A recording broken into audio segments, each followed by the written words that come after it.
कोल्हेंनी आता शिवाजीराव आढळराव पाटील यांच्यावर निशाणा साधलाय। आढळरावांच्या डोळ्यावर विरोधकांची कातडी पांघरली आहे। आढळराव पाटलांनी विकास दिसत नाही असं अमोल कोल्हे म्हणतात। आढळराव पाटलांकडून रडीचा डाव खेळणं सुरू असल्याचं सुद्धा टीका अमोल कोल्हे यांनी केली आहे। थ्री इडियट सिनेमामध्ये एक प्रसंग होता की सगळं चांगलं म्हणायला स्वतःला सांगायचं ऑल इज वेल, तशातला तो प्रकार आहे। स्वतःचेच कार्यकर्ते कुठेतरी पेरून ठेवायचे, त्यांना दोन प्रश्न विचारायला सांगायचे, पटकन तो व्हिडिओ शूट करायचा आणि सोशल मीडियावर टाकायचा।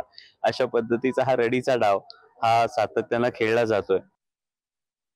अमोल कोल्हे चांगला अभिनय करतात आणि पुन्हा ते निवडणुकीत आलेली आहे असं सुनील अण्णा म्हणाले। मग त्यांचं माझं बोलणं झालं असेल तर ते सांगतील त्याचे काय पुरावे आहेत, हे त्यांनी स्टेटमेंट केलंय।